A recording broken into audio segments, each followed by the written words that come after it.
Buen día, hoy vamos a presentar el proyecto de péndulo balístico de la materia de física mecánica. Este proyecto será presentado por Laura Vanessa Pedraza y María Camila Paladines.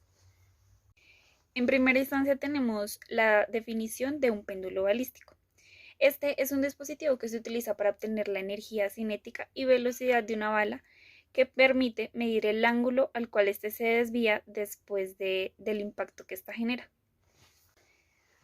Ahora pasamos a la parte de diseño y encontramos en primera instancia el disparador. Este es un dispositivo que se utiliza para lanzar o accionar un proyectil.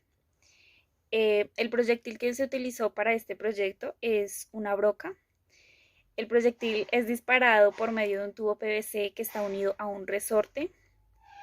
Para alar este resorte hasta cierta velocidad que tiene el tubo PVC, se utiliza una cuerda que está atada a este. Además, se utiliza un soporte de mesa que está sujeto al disparador. Luego tenemos el diseño del péndulo. Para iniciar, este tiene una base de madera de 42 centímetros y tiene incrustado por medio de tornillos un soporte rígido de madera vertical de 25 centímetros.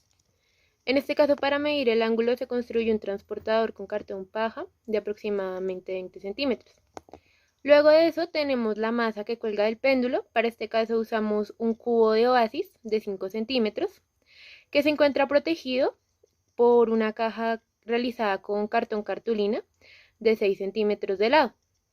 Este sirve para que la masa adquiera soporte y no se caiga, y además que cuando reciba los impactos no se rompa ni se desbarate para evitar problemas en su funcionamiento. Esta caja, donde se encuentra el cubo de oasis, se encuentra suspendida y colgada al péndulo gracias a un palo de balso de 25 centímetros y 5 pulgadas de grosor que se encuentra adherido mediante una puntilla de 5 centímetros de largo. Ahora, para hablar un poco del diseño y el funcionamiento del péndulo balístico, este consta de dos partes, una que es el péndulo y otra que es el disparador. En cuanto al péndulo, se buscó la manera de eliminarle la fricción. ¿Cómo se realizó? Se utilizó un pivote con una puntilla de 5 centímetros de largo, que es la que sostiene el sistema.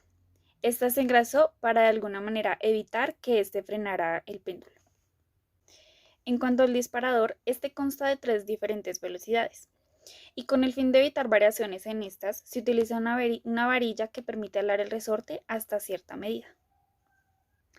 En cuanto a la descripción del procedimiento, este consta de hallar la masa del proyectil metálico, en este caso que es una broca, y la masa del péndulo. Ajustar el péndulo que quede a una inclinación de 0 grados.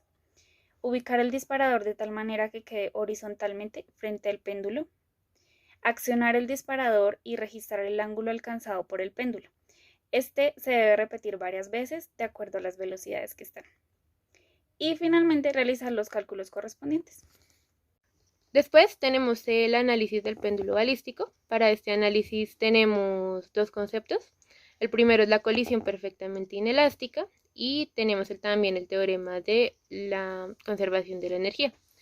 Para el primer concepto, que es la colisión perfectamente inelástica, tenemos que esto ocurre cuando dos objetos se chocan y quedan pegados entre sí, haciendo que no se conserve la energía cinética.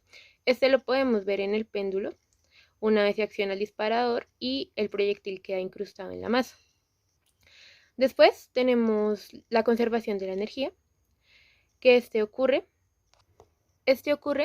cuando sobre el péndulo no existe ningún tipo de rozamiento ni ningún tipo de trabajo, haciendo que la energía cinética y potencial se mantengan constantes. Luego tenemos el análisis cuantitativo del péndulo balístico. Para esto primero empezamos a tomar datos, iniciando por el ángulo. Para medir el ángulo nos ayudamos del transportador previamente construido y con el disparador usamos las 3 velocidades que este tiene para establecer sus respectivos ángulos. Para medición más precisa de este ángulo nos ayudamos de la herramienta InShot, que es un editor de video. Lo que hicimos fue grabar cada disparo realizado a las 3 diferentes velocidades del disparador y así poder ver en cámara lenta el ángulo exacto que tuvo el disparo. Al realizar este procedimiento obtuvimos los siguientes resultados. Para la primera velocidad de 11 centímetros sobre segundo obtuvimos un ángulo de 30 grados. Para la segunda velocidad de 14 centímetros sobre segundo obtuvimos un ángulo de 40 grados. Y para la tercera velocidad de 17 centímetros sobre segundo obtuvimos un ángulo de 80 grados.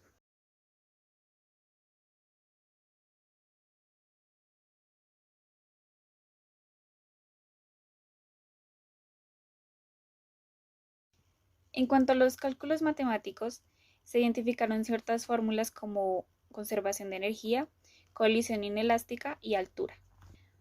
Para determinar la conservación de energía, se utilizó la fórmula de energía mecánica inicial igual a energía mecánica final, misma que a su vez permite identificar la velocidad final, la cual es velocidad final igual a raíz de 2 por gravedad por altura. Para determinar esta altura se utiliza la fórmula de altura igual a longitud menos longitud por el coseno del ángulo. Este ángulo fue identificado cuando se realizaron los disparos en el péndulo. Para determinar la colisión inelástica que existe entre el péndulo y el proyectil, se utiliza la siguiente fórmula. Inicialmente tenemos una bala de masa m mayúscula y una rapidez inicial que choca con el péndulo en reposo, de masa m minúscula. Tras el choque, lo que hay es un conjunto de masas m mayúscula, que significa la masa del proyectil más la masa del péndulo, lo que nos genera la siguiente fórmula. Masa del péndulo por la velocidad inicial más la masa del proyectil por 0 igual a masa del proyectil más la masa del péndulo por la velocidad 1. Despejando de la ecuación la velocidad 1 nos da que la masa del péndulo por la velocidad inicial sobre la masa del péndulo más la masa del proyectil. Ahora, según los datos analizados del péndulo balístico, nos da que m minúscula es igual a la masa del péndulo, que es igual a 0.36 kilogramos. La masa m mayúscula es la masa del proyectil, que nos da 0.2 kilogramos. Según el dato obtenido del primer disparo, nos da que el ángulo es de 30 y la velocidad es de 11 centímetros por segundo al cuadrado. Para el segundo disparo obtenemos que el ángulo es de 40 y la velocidad es de 14 centímetros por velocidad al cuadrado.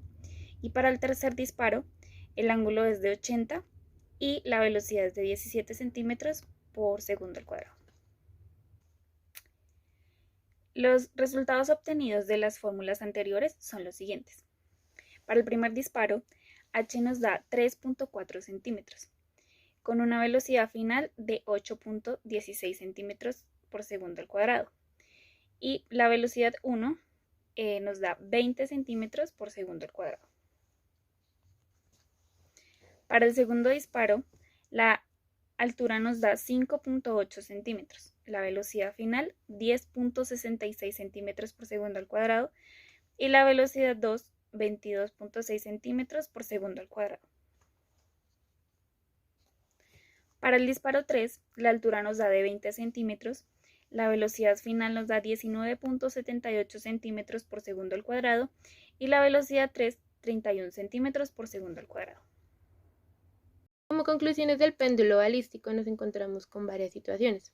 La primera es que para que este sistema tenga un correcto funcionamiento y podamos realizar todas sus mediciones de buena forma, necesitamos ubicarlo en una superficie totalmente plana para que esto no interfiera a la hora de realizar las pruebas. La segunda es que aprendimos a hallar la velocidad inicial para este caso de dos formas. La primera a través de la práctica con el péndulo físico y la otra es a través de los métodos cuantitativos expuestos en clase y las investigaciones realizadas. Las conclusiones que encontramos es que pudimos hallar la velocidad inicial en el sistema por medio de la conservación de la energía y la colisión inelástica.